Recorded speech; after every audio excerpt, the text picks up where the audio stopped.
Ancient Hawaii had a feudal system of government. Each island had one chief Ali. Each village had lesser Ali. Each island also had a city of refuge where the soldiers of the Ali couldn't enter. Laws were harsh at this time. One could be clubbed to death by merely stepping on the shadow of the Ali or eating one of the many forbidden foods. To escape the king's wrath, the criminals would flee to the city of refuge. The city of refuge on Oahu is now La'i. 3 ancient temple mark its extent. These are the only temples on Oahu where human sacrifice wasn't performed. After a sufficiently long stay in the city of refuge, criminals would try to sneak out. The Ali had a special troop of soldiers who patrolled the outer limits of the city of refuge, ready to carry out punishment. Today, the spirits of these soldiers still patrol the ancient boundaries of the city of refuge. 2 in front beat drums, followed by 4 pipers. 1,000 warriors march behind, looking for anyone trying to sneak in or out of the village. This ghost story became real to me on a camping trip at Hokkaido Beach. As is the custom, we used tarps to create a roof and wind block. We didn't bother with regular tents. Our shelters open up to Hokkaido River and the beach. We told all sorts of wild tales and stayed up until a little past midnight, then turned in. About 2 o'clock, I was woken up by the sounds of distant drums. My tent mate also was awake. We looked around, but couldn't see anything. The drums were louder now, and the sound of the flute floated through the air. Scared, we ran back to our sleeping bags. More noises played on our ears, marching feet. As we gazed out towards the river, we saw a long column of mist advancing. It hugged the river down to the beach, then turned right. The sounds grew stronger as the mist got closer. After the mist passed, all was quiet again. That morning, we found thousands of footprints following the same path the mist traversed during the night. Never again will I camp so close to the boundaries of the city of refuge.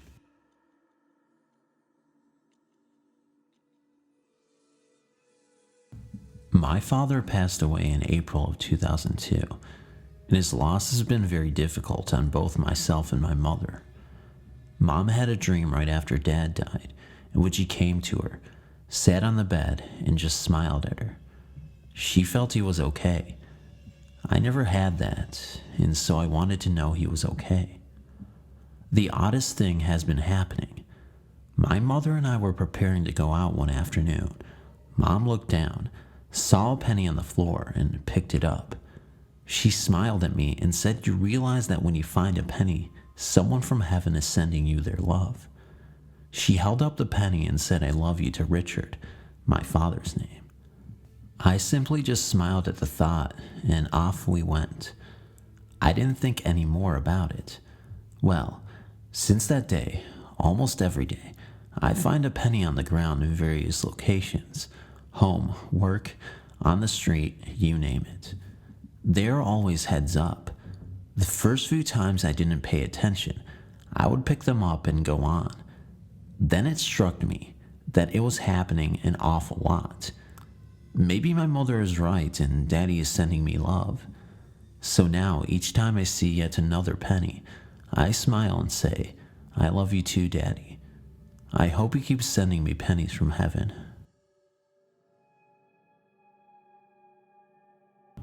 One night after band practice at my high school, I went to the band room to get my bag. We were practicing outside. As I went to get my bag, there was a faded image of a girl playing the flute. I walked towards her. As I was walking, I stopped about 10 feet away from her and said, "Come on, it's time to go." She said okay and walked away. As she was walking away, her legs weren't moving as she walked.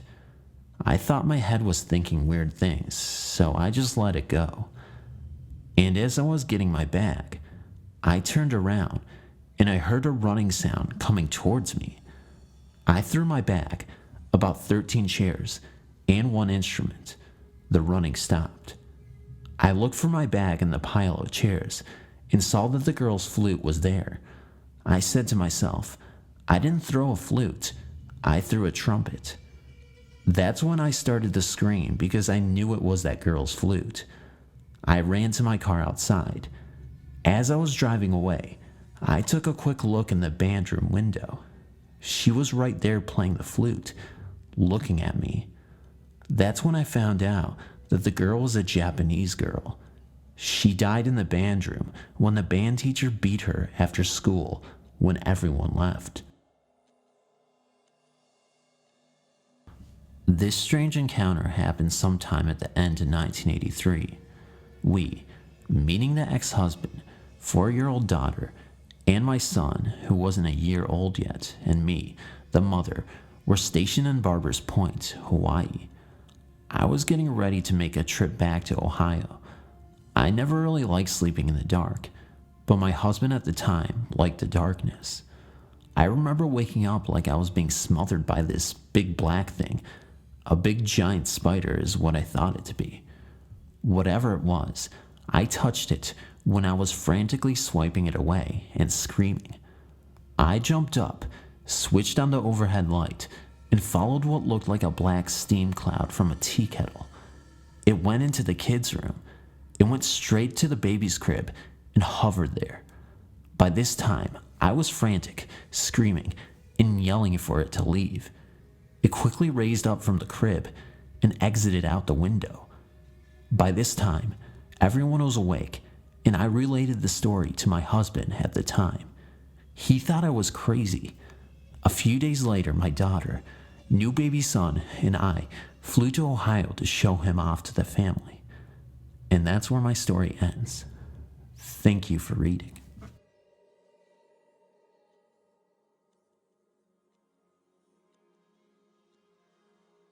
My daughter came for a one-night visit with some of her coworkers, and she spent the night with me while the others went to a hotel.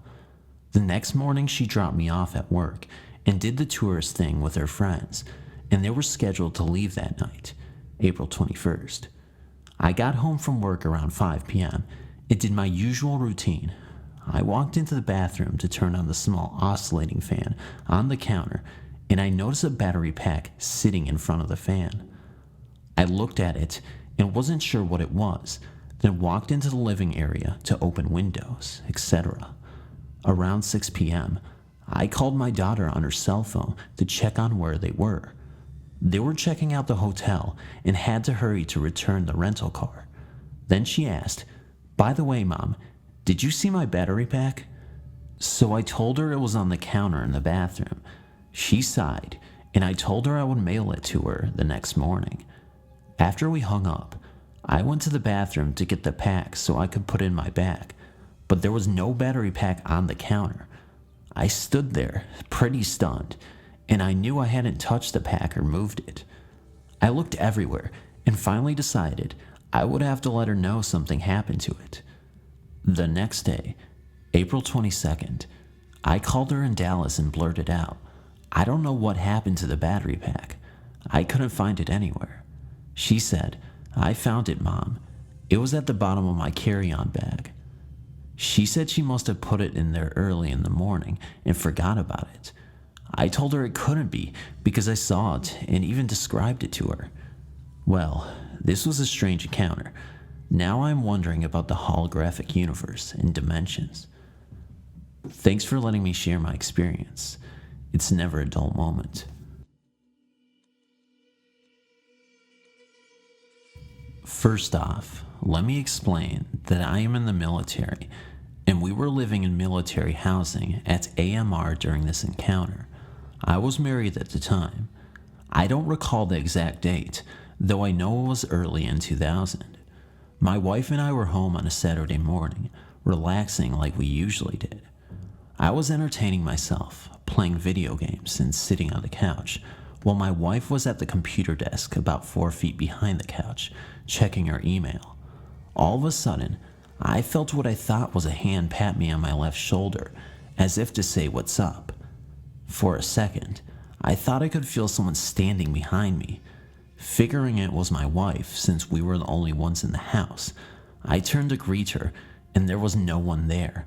And then I also noticed that my wife had not moved and was still typing at the computer. My next thought was that it must have been our cat, China, playing around. So I asked my wife where the cat was. She turned her chair to face me a little, showing me that the cat was laying in her lap. Obviously, I was a little freaked out, so I told my wife what had just happened. She got scared and asked me not to talk about it.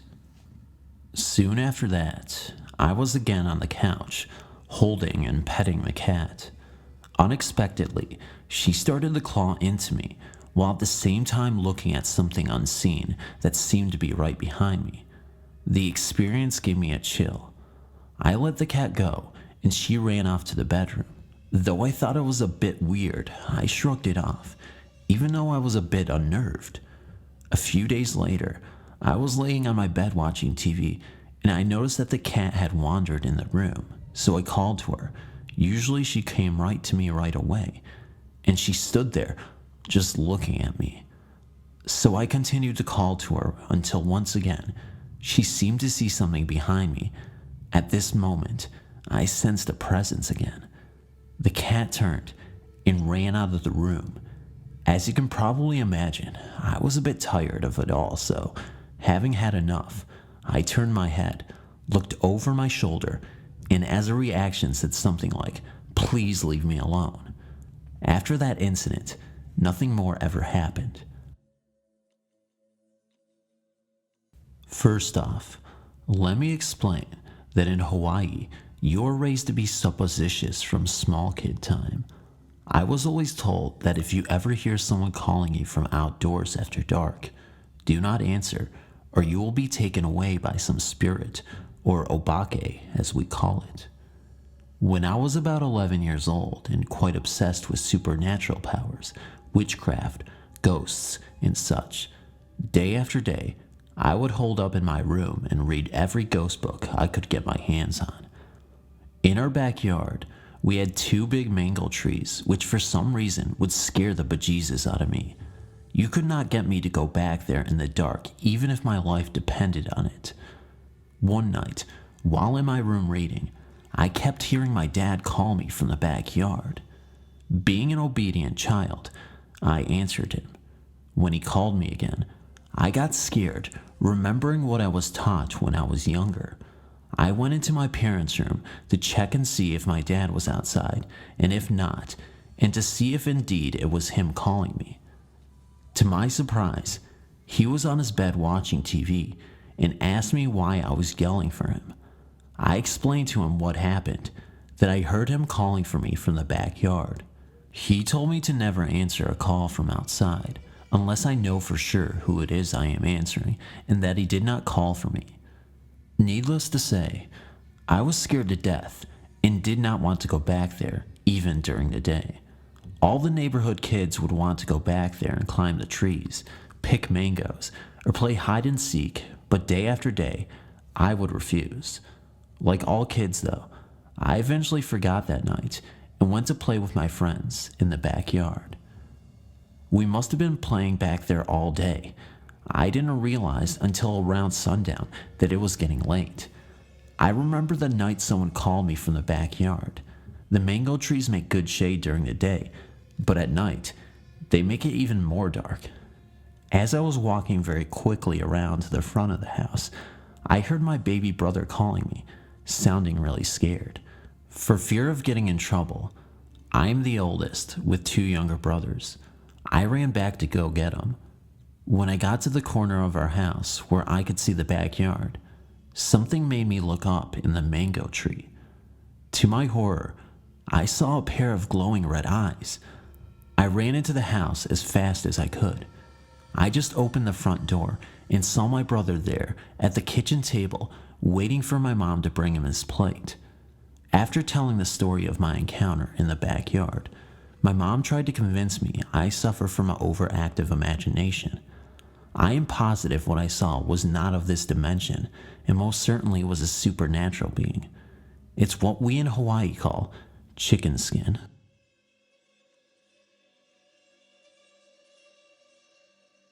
My family and I were out for a night drive and decided to head to Kiwanala Beach in Yokohama Bay, Makakawa. It is a drive we took many times to watch the sunsets or to gaze at the stars. On this night, we really didn't notice how dark the night seemed. As we entered the park, it seemed as though we were the only ones there. My sister needed to use the bathroom, which is located near the entrance of the park. When we stopped, we noticed 3 lights at the end of the park, about a quarter-mile away.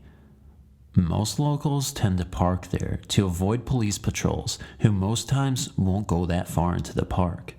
We assume that some locals attracted the attention of some officers.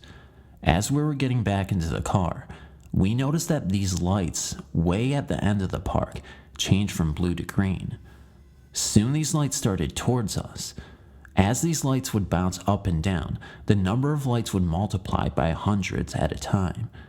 Each light was only about 3 inches long and 4 to 5 feet off of the ground.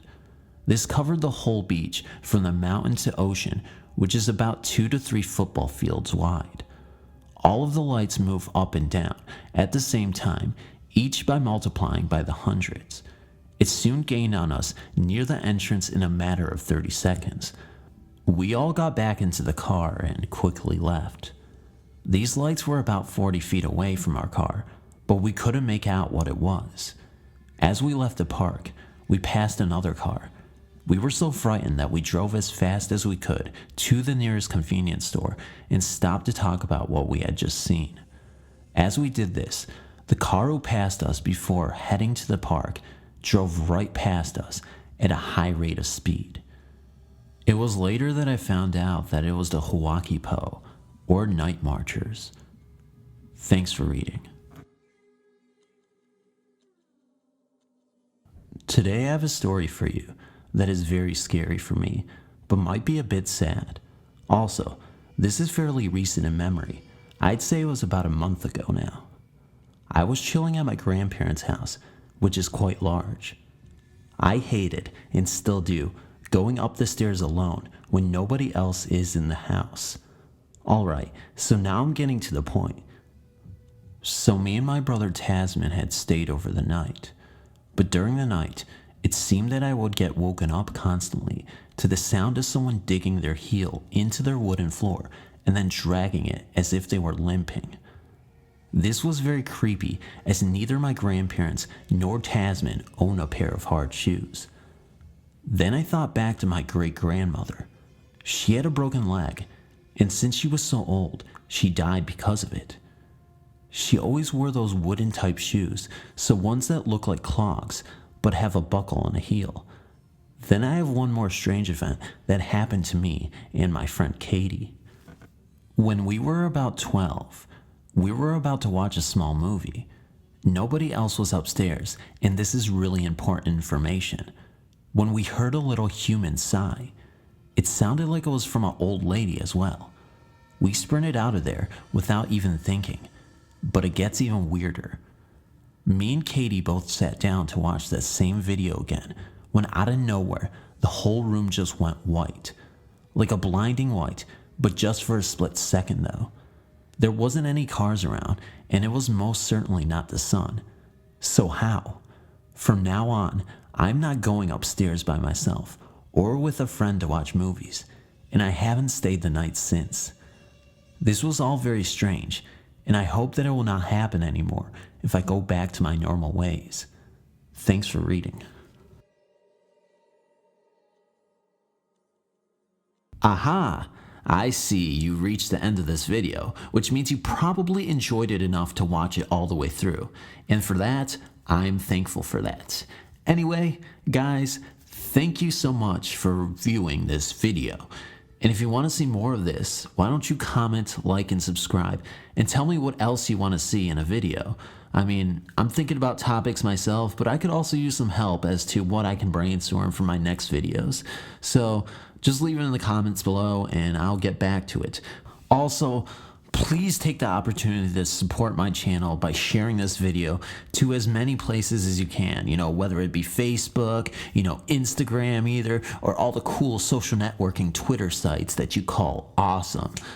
You know what? Phantom has gone loco. And if you want to support my sanity, please just comment. I need someone to talk to and I'm desperate. I have nobody else to turn to. So please, guys, for the love of God, please comment, like, and subscribe and share the shit out of my video. Please. This guy's annoying. Anyway, shut up again, Phantom. We're gonna leave, but I'm gonna end this. So bye. Love you.